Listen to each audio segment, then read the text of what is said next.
Joining me on the line now from Cork is Celtic Championship Wrestling star Ricky Combat. Ricky, thank you so much for joining us this morning. Hey Dave, man, it's great to be here. I know I already said this to you privately, but I just want to again big up the podcast, man. There's, like I said, there's a lot of what I would kind of proclaim as jokers out there in terms of Irish wrestling podcasts, but I think you guys are one of the good ones. And as I said, you keep me wildly entertained with maybe your gossip or your headlines throughout the day, and I think you've got a good thing going, so keep it up, man. Much appreciated. Thank you very much. So first of all, Ricky, what influenced you to first become a professional wrestler? I guess, like, realistically, I just wanted to stick it to a lot of people, you know what I mean? A lot of people that said it couldn't be done and said that, you know, you're a dreamer or whatever. A lot of ex-girlfriends that I was angry at. Heather.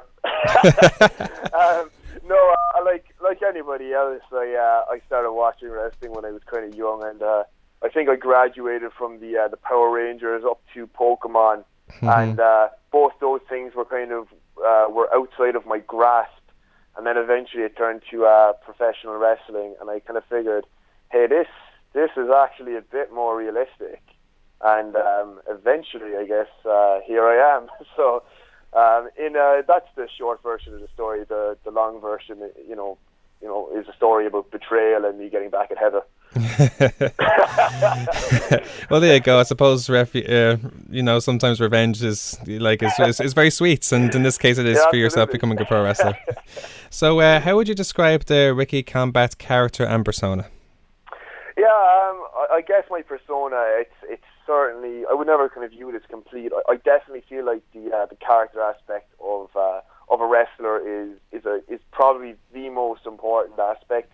I think even, like, obviously it's very important to be safe in the ring and to know how to wrestle and looking the part, and as well in terms of going to the gym and looking after yourself. But I think character development is so important, and I think that can be, you can see that with the likes of someone like maybe Goldberg, who kind of came in and wasn't there for very long, but very strong character, and he's a good example of that. So my own character, I guess, is as the expression goes, is a me to 11. But I honestly don't fully believe that enough. It's just that I kind of came in and I didn't really have a good, firm idea of what I wanted to do. I've been able to sort of push it more in that direction, but essentially I'm just a product of the environment that I grew up in. I'm a part of the kind of the MTV generation of American Pie and Jackass and Blink-182 and Running Around Naked. So that's kind of where I came from, I suppose, as a kid. Growing up as a skateboarder and then wearing a snapback out in the ring.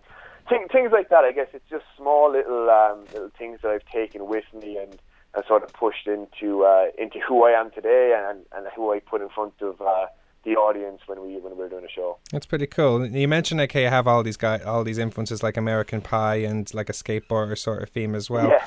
Is there any other wrestlers or people that would influence any part of your character, past or present? I think I'd have a very strong kind of affinity towards the CM Punk kind of straight shooting kind of style, the sort of like saying it as it is, but like I think he can kind of be too serious at times too. I think one important thing about having a character is not taking yourself too seriously. I think every wrestler has probably thought about getting a skull and putting it on their gear. And I think it's probably like the worst idea, but everybody's had it. It's just, it's kind of a defense mechanism, as if to say, oh, I'm tough. But I think what people forget is that you're already a wrestler. You're already, wearing your heart on your sleeve and, going out in front of people. And it's okay to be a little bit vulnerable. And I think then that it's important to be able to kind of, basically to your vulnerabilities become kind of like what people attach themselves to. So like just to go back to what I was saying, like I've always seen like the funny side of Dean Ambrose. I think is really interesting now. Back I think especially like if you look back to the Attitude Era, I think Kurt Angle is someone that was just so entertaining and so funny. And just you could see that side of them, and then it's always good when they're able to twist it and become very, very serious. Eddie Guerrero is a great example of, again, a guy that didn't necessarily take himself too seriously. But that doesn't mean that he wasn't a serious character when it needed to be. And I also think there's a great linear progression that you can have when you don't take yourself as seriously, especially at the start. You can kind of see that with the likes of Edge and Christian, and they can gradually get more and more serious. Yeah. Or even someone like Randy Orton, and these are all people I've taken. I have studied to an extent and kind of seen how they progressed as characters. So Randy Orton, someone that's come in as quite cocky and arrogant, yeah, and has gradually gotten more serious and serious and serious, and now he's very kind of angry and aggressive and demented almost with the voices that he does. But even though he's sort of so I think that's really interesting, and they're all people that I've definitely identified with in the past. It's a bit the reason why I kind of go into that much detail is because I suppose when I was younger I came from the whole Rock and Austin era, and it's a very boring answer. So just to be a bit more creative, that's a little bit of the background, I guess. Well, no harm in that, even from coming from the Rock and S era, as you mentioned. Now, you wrestle almost exclusively for Celtic Championship Wrestling, and just recently you guys have celebrated your 4th anniversary. What do you feel has contributed to its rise? I think that what has kind of gotten CCW very popular, I suppose first and foremost, credit where it's due has to go to Lee himself, to Lee Callahan, who has put his own backing towards CCW, and for the most part has guided it. I genuinely believe that alongside Lee, and it's Lee's doing, I don't take any credit for this, but basically keeping people around that kind of want to be there and bringing in the right people at the right time. I think that there's a great back room at the moment. We've got guys that have a really good influence on people that are coming through, and I say that from going through it myself. You've people like Lycan, people like Ballymun Bruiser, people like Jack Weiss, and all these guys have really shed the weight, and they all want CCW to succeed. There's a lot of people that come into CCW, and it's their paycheck, and there's nothing wrong with that. I have no problems or issues with that, but as such, it's just how they make a living, so they don't view it as sort of something that they need to sort of nurture. It's something that they can certainly bring attention to by just being there, but it's not really something that they invest their time in. Guys like Lycan have done that, guys like Ballymun Bruiser and Jack Weiss have done that, and I'm probably leaving people out saying that as well. I've obviously taken a role into doing that myself. And even in the past, I think people, that have come in, have even if they've only been there a couple of times, they have really put in a shift with myself or with the lads in the back. I definitely name people like Joe Cabray, Justin Shape in that breath, Phil Boyd as well. All these people have invested time in ourselves, and me and the other guys down in the academy, and it doesn't go unappreciated. Absolutely. So you mentioned all these names like Joe Cabray and Justin Shape, who it seems like at the moment there's a huge renaissance that's going on in the Irish wrestling scene, not just in CCW, of course, but obviously in the likes of OTT in Dublin and PWU up in Belfast. How would you describe the current state of pro wrestling in Ireland at the moment? I guess it kind of depends on, we're a pretty small country, and as you said there, we definitely have a couple of good kind of promotions. If you're talking strictly in terms of wanting to become a wrestler, it's never been stronger. There's a lot of schools around the country now, and they're all. I can't speak for all of them, but I have been up to Fight Factory on occasion, and obviously there's plenty of talent that's come from there. Main stage wrestling are continuing to produce great wrestlers. I don't know the guys from Uprising personally, Corvin and Bonesaw, but they have a lot of experience between them, and obviously they know what they're doing up there. And us even doing a CCW with myself and Lee, we do what we do, and I think we put in a lot of work there too. And again, we just want to want to add to professional wrestling in Ireland. In terms of the product, I think obviously OTT are leading the way. It goes without saying. They're doing a fantastic job. I think to be fair, they've gone beyond Ireland at this stage. They're a European brand, and they're doing really well. I'm not too familiar with kind of what PWU are doing, but again, they draw great crowds, and they're doing a lot of great work. And I think in CCW we do a lot to kind of put on a great storyline, and we're putting on decent shows, and we attract good crowds.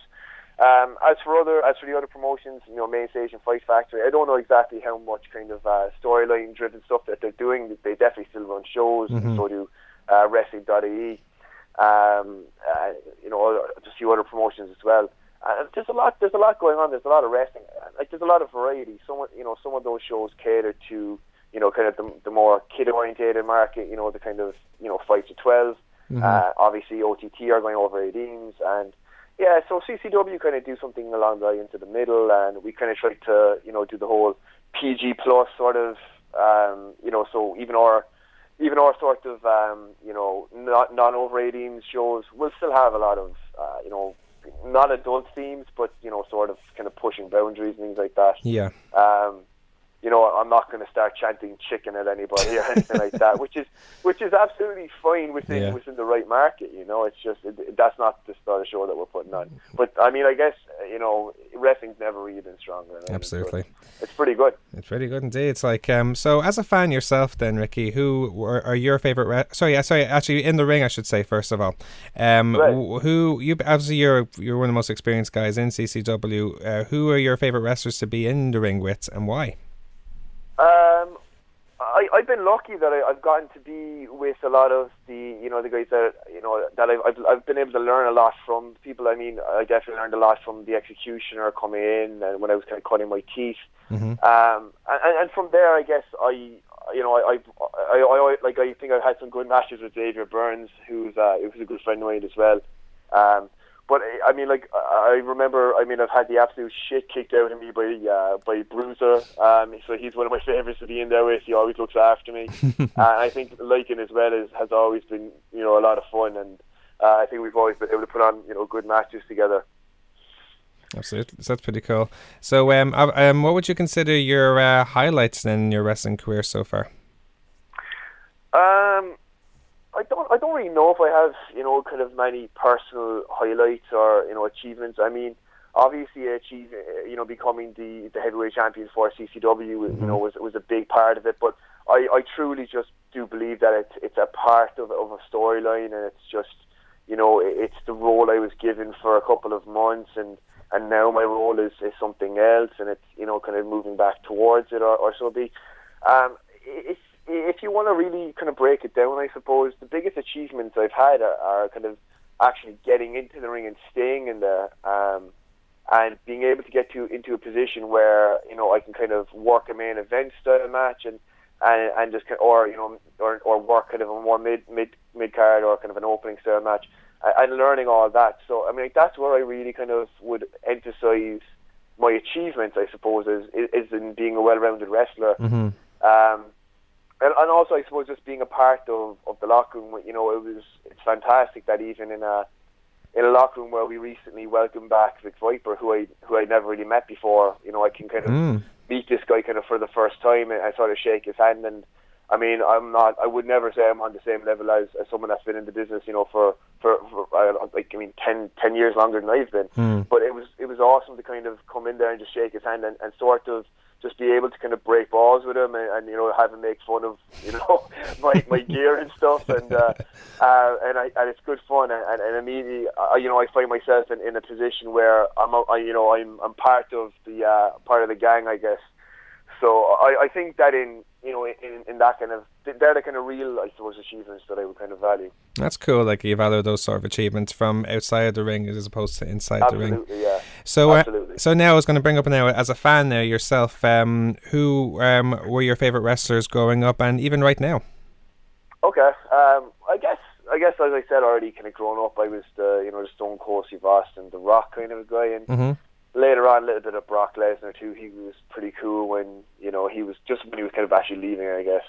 I think for me, what really kind of my Attitude Era, because I kind of got into wrestling late, but the Renaissance I really kind of got with wrestling was through the CM Punk pipe bomb fiasco. So CM Punk will always kind of be will have a place, for me. Like, he's always going to be that kind of a guy that really kind of inspired me a little bit. I think that's it's actually, I think that would be a more common answer had he kind of stayed with the WWE. But since he's kind of gone and left. But I would always have to attribute some of my influence to him.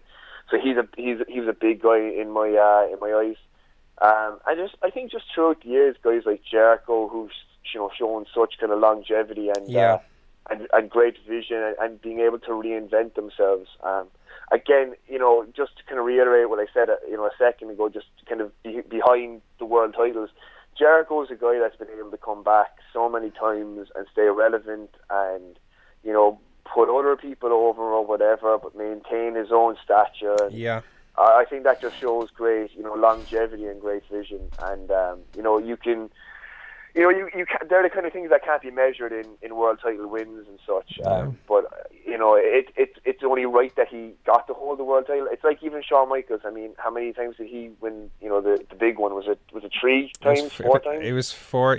Overall, it was 4 world championships. 4. I think. Yeah. Well, you know what I mean. It doesn't. I don't think it matters. I think I think your career speaks louder. It's like the streak. Yeah. It becomes bigger than any kind of championship or anything like that. Absolutely. But they're all kind of guys and things like that. I mean, it's amazing how I can take a question that you asked and turn it into something else. But, no harm. I encourage it. No harm at all. So going back to your wrestling career, do you have any long-term or short-term goals that you'd like to accomplish? I guess not really, Dave. I mean, it's just, for me, I'm just kind of rolling with the punches and kind of seeing what comes my way. And I mean, I'd never turn, an opportunity down or anything like that. There's a lot of places that I'd like to get to and things like that. But I haven't got my sights set on any one thing. I think that's, the fun thing about wrestling is you can kind of, you can kind of make it what you want it. You can turn it into something that you do every week. You can kind of turn it into something that you do, every month. It is something that I'm looking to, I suppose, pick up a little bit more, but it's tough, when you've got, obviously other things to do. I mean, I'm training with the guys every Saturday, and I've got my own work, my own priorities. I've got a girlfriend who's just about, tolerating me and this bizarre lifestyle that I lead. But there's definitely a couple of long-term goals and short-term goals. But I mean, I don't really know what they are. Maybe I should write them down and make my way to go through them. But I mean, right now, I'm really just taking things as they come. But definitely going to try and get a little bit more active. Okay, cool. Well, it's at the same time, it's still a fresh outlook by just rolling with the punches, as you mentioned. Now, the last question I must ask you, now I don't know where to say this anymore because you're originally scheduled this Saturday to team up with Jack Jester and Danny Butler to face the Establishment at CCW's Nightmare on Washington Street. But recently I saw an attack now on Facebook where the Establishment attacked you. Now, apparently that puts you out of action. But what I wanted to ask you, but if you were to form a stable with any 3 wrestlers, living or dead, who would they be and why? Okay. If I had 3 wrestlers, you can pick more than 3 wrestlers if it makes it easier, man. Just all of them. If I got to pick 3 wrestlers, I mean, I'm the kind of guy I like to surround myself with kind of knowledge. So okay. I think maybe to round it off, I think I definitely have maybe someone like Kurt Angle in there. Okay. Again, he'd be a good one to lead the way. I'm kind of imagining myself as the young up and comer in this scenario. So I'm going to have Kurt Angle leading the way, and I'm going to be kind of learning from him and bouncing off him. And then we need a tag team. So okay. I'm going to say, just because growing up, and I haven't said these guys yet, but growing up they were a massive part of my childhood, and I used to try and dress like them and things like that. So definitely the Hardy Boys. Okay. When they were in their prime. So it's me, Kurt Angle, and the Hardy Boys, and our name is Fuck You Heather. Oh, okay. Okay, that's so that rounds off the joke. I won't ask any more about that. So Celtic Championship Wrestling will be happening this Saturday on October 22nd, and Nightmare on Washington Street in the Keno in Cork. Tickets, or at least general admission tickets, are still available on eventbrite.ie and ticketmaster.ie. Ricky, thank you so much for joining. It's been a pleasure talking to you. Thanks, Dave. All the best and luck on Saturday, if you may or may not be appearing. We'll leave it at that. And all the best and more. So thank you so much for coming on. Thanks a lot, Dave. It's been a lot of fun. No worries.